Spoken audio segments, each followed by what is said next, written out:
This video will be exploring the relationships which existed within the play of Macbeth, as well as identifying and discussing the different ways in which each of the relationships actually had a major impact in leading to the end of the play and the drama which existed at the end of the play, as well as the downfall of the two main characters, Macbeth and Lady Macbeth. Firstly, we will begin by describing the character traits of the two main characters, both Macbeth and Lady Macbeth.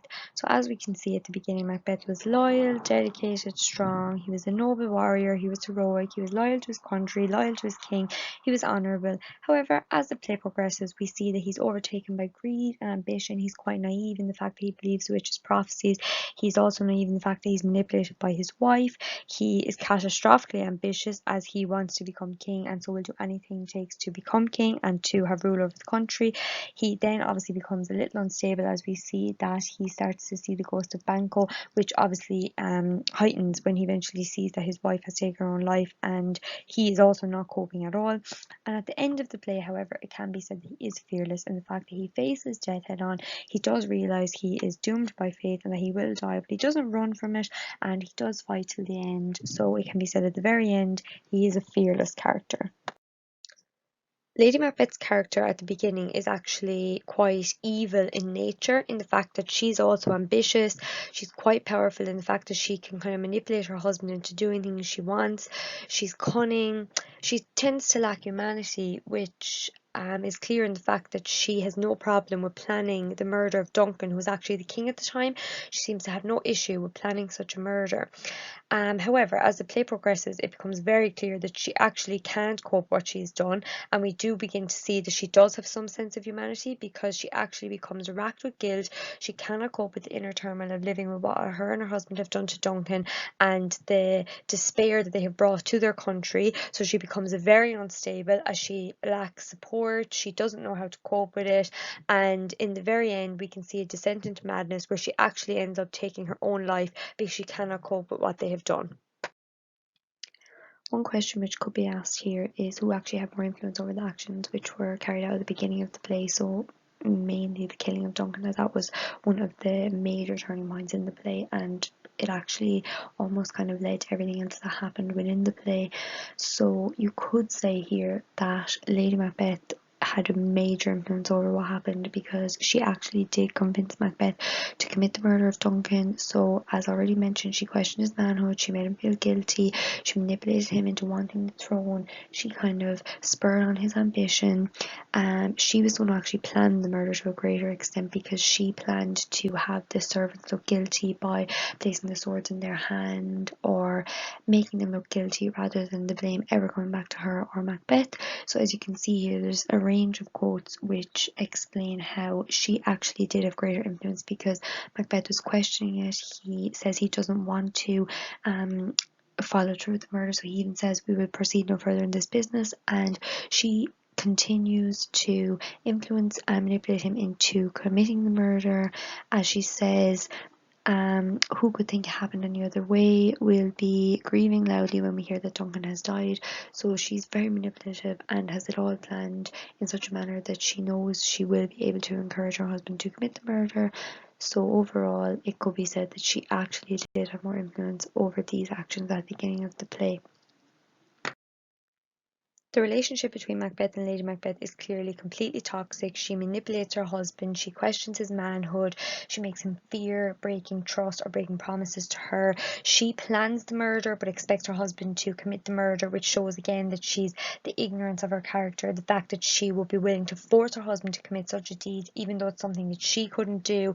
The quotes here just are a representation of the ways in which she manipulates him, the ways in which she coerces him into committing such a deed. So the fact that she's able to plan the murder but won't carry it out, but then on the other hand, when Macbeth feels guilty about it, she tries to blame him almost for feeling guilty, or make him feel small and belittle him, tells him not to think about it, don't feel guilty or they'll go crazy, which is ironic because she herself couldn't even commit the murder, and also the irony is again seen later on, which she actually takes her own life because she can't cope with the guilt of what they have done. But at the beginning, she belittles her husband, she manipulates him, she knows that she can almost force him into doing things she wants him to do, and we see this very clearly in how she treats him and the fact that she plans the murder completely and just expects him to carry it out. So really, she definitely has more power in the relationship. She's the more dominant figure in the relationship, and she's definitely one of the main reasons as to why the downfall of both characters is so extreme and so catastrophic within the play.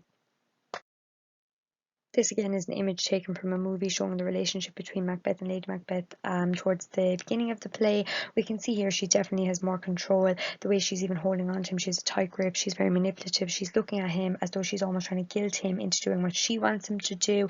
He looks quite unsure, uncertain, almost fearful. The way he's looking down at her, so he is unsure. He looks even guilty, which could be a good representation of how he felt when she was ordering him to murder Duncan. She looks more certain of herself. She's looking up at him, guilting him into things, being manipulative, probably at this stage questioning his manhood or forcing him to keep promises to her which he no longer wants to keep.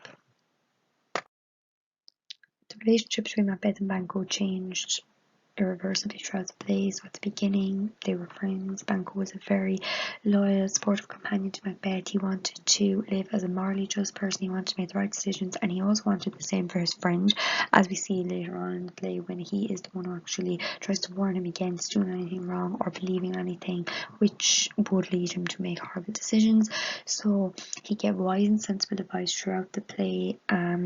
Obviously we can see that that didn't work in the end because Macbeth did make irreversible decisions, and the relationship that they had led to the downfall of Banquo because Banquo ended up being killed, which was planned by Macbeth because Macbeth felt that he couldn't trust anybody because his guilt was driving him insane, and he knew that what he had done was wrong, and he knew that Banquo would not accept what he had done because he knew Banquo was such a good and kind-hearted character compared to the person Macbeth had become. So this relationship went from major strength to major weakness as Macbeth ended up killing his own friend due to the turmoil which he was facing. And some of the quotes here actually represent the good nature and loyalty which existed within Banquo. So even the fact that he says at one stage, "Whatever your highness commands me to do, it is all my duty to do it." So even the fact he would say it to Macbeth, he is loyal and he wants the best for him. He's not trying to manipulate him into anything or encourage him to do anything horrific as Lady Macbeth does. But this eventually leads to massive implications as Banquo ends up dead in the play. This is an image taken from a movie representing the relationship between Macbeth and Banquo. So we can see that they're standing together side by side, supporting one another, which would be a good representation of their relationship before Macbeth had a part to play in the murder of Banquo. So they would have been loyal to one another, kind to one another, they would have spent a lot of time together, and they would have stood tall and proud together as companions. So this is good representation of their relationship before it went into chaos when Macbeth did order for Banquo to be killed. So this scene is another one in which you can compare the text in the movie, and you can see that the movie is such a good visual representation because obviously it's such a frightening scene. The images are horrifying. You can see a ghost. It's very graphic. In the text, obviously we know that he's seeing the ghost because different quotes that he's saying, so like, "Which of you have done this?" or so on. He speaks to the ghost. But again, this scene is really good at highlighting the relationship between Macbeth and Banquo because you can see that the relationship between them was obviously really positive and that Banquo was a loyal supporter, because if it had not been, Macbeth wouldn't be feeling the guilt to the extent that he is for having a part to play in Banquo's murder. So obviously now he knows that Banquo did not deserve to die because Banquo is such a good, loyal and kind friend to Macbeth. So his guilt is really, really overriding in this scene, and the visual representation in the movie is an excellent example of his guilt coming through and his turmoil at the loss of his friend and the fact that it was actually Macbeth's fault that his friend had to die. The witch's prophecies were seen in two completely different ways by Lady Macbeth and Banquo. So as we can clearly see, Banquo recognises an issue with the statement made by the witches that Macbeth would become king, and he does try to warn Macbeth, but 'tis strange, and oftentimes to win us to our harm, the instruments of darkness tell us truth, to win us with honest trifles, to betray us in deepest consequence. So we can see here Banquo is definitely trying to warn his friend to be careful. He doesn't want him to give in to the witches. He understands that they may be an agent working with the devil, an agent of evil. However, on the other hand, Lady Macbeth wants wants to become queen. She wants her and her husband to have power over the country. She wants to see Duncan dead because she wants that power for her and her husband. So she believes the prophecies can come true if Macbeth is willing to kill Duncan. She influences her husband to commit the crime. She even plans the murder. So she even says to him, "Thy letters have transported me beyond this ignorant present, and I feel now the future in the instant." So she tells Macbeth that they can have a wonderful future together and that all their days and nights will be brilliant if he's just willing to kill Duncan and take the throne, believe the witches' prophecies, give in to the prophecies, trust the witches. So it's completely different to what Banquo was trying to do and trying to protect Macbeth. So this obviously proves that Lady Macbeth had much more influence over what occurred between Macbeth and the witches, and she also had a part to play in the fact that Macbeth continued to have a relationship with the witches, which he probably would not have done had he listened to Banquo, as he would have seen them as agents of evil and he wouldn't have wanted to interact with them again or believe any of their prophecies ever again. These two images are just a visual representation of the complete difference in how Banquo and Lady Macbeth reacted to the prophecies of the witches. So in the first one we see Banquo and Macbeth standing almost frightened, very apprehensive about the witches and what they are telling them, which was exactly how Banquo did react within the text to the witches' prophecies, trying to warn his friend to be careful. However, as we can see in the other picture, Lady Macbeth obviously planning the murder. We can see Macbeth in the mirror with the dagger going to murder Duncan, which Lady Macbeth actually planned. So we can see that her belief in the witches' prophecies was much more than what Banquo had. She believed that her and her husband could get exactly what they wanted and become powerful and take rule over the country if they listened to the witches' prophecies and did what needed to be done in order to allow them to come true. So clearly they were very, very different in how they believed the prophecies and how they acted upon them, which is evident in these visual representations. So obviously after seeing all of the different ways in which characters are being affected by what has been done, so the murders and how they're coping with these, we eventually start to see the downfall of Lady Macbeth. So obviously towards the end of the play she's racked with guilt. She knows that what they've done is wrong but she can't cope with it. She's trying to rid herself of her own conscience. She's failing. Obviously this eventually leads to her own suicide because she just can't cope. She's sleepwalking. The doctor doesn't know how to help her. Nobody knows how to help her. So obviously the quotes here are a good example. So here's the smell of blood still. All the perfumes of Arabia will not sweeten this little hand. She knows what she's done can't be taken back. It's too late now. She does feel the guilt but there's no way out. Obviously this is a very important turning point in the play because we can see clearly now that the characters involved in the murder are majorly affected by what has been done, and she's one of the main characters. So to see her death within the play is such an important point of the play because it really shows the moral teaching within the play and how their actions were never going to be without consequence and they were going to have to pay at some stage in some way, which she obviously did. This image is used here to show the guilt and despair that Lady Macbeth would have been feeling in a visual manner. So it's completely different to what her character would have been seen like in the beginning of the play, where she would have stood tall and proud and felt quite manipulative and domineering over her husband. However, this image shows that she's lost in thought, deep in her own mind, becoming lost in darkness and the depths of despair as she cannot cope with what her and her husband have done. It can actually be said that the downfall of Macbeth is kind of coming for a lot of the play because he actually is racked with guilt for most of the play. So it's evident in the fact that even after murdering Duncan, he can't even bear to think of what he's done and he feels guilty, and his wife has to try and encourage him to stop thinking about it. And then obviously seeing the ghost of Banquo and the fact that he can't cope with things.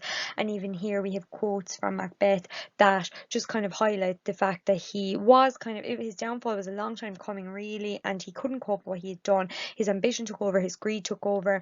So then we obviously see at the end of the play that he realizes himself that he is doomed. Once he sees that Macduff can kill him, he begins to understand that the witches have completely manipulated him and that he should have listened to Banquo. He shouldn't have allowed them to manipulate him in the way that he did. He now understands that Macduff can kill him. As Macduff says, Macduff was from his mother's womb untimely ripped.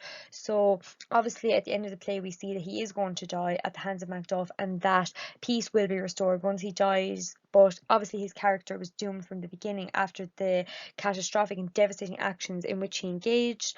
And then we can say at the end of the play, however, that he is fearless in the fact that he faces death. He doesn't run from Macduff. He accepts that's what it is. He accepts his fate. He understands he is going to die, and he knows now he has been manipulated by the witches, but he takes it for what it is, and he does end up dying at the hands of Macduff at the very end.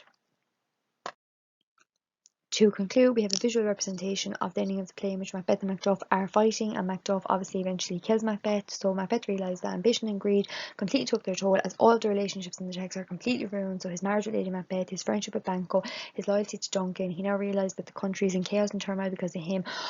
Family members have been killed, Macduff's family has been killed, a lot of the relationships have been ruined, all because of the horrendous acts and deeds which were committed, which were obviously in the end not worth it.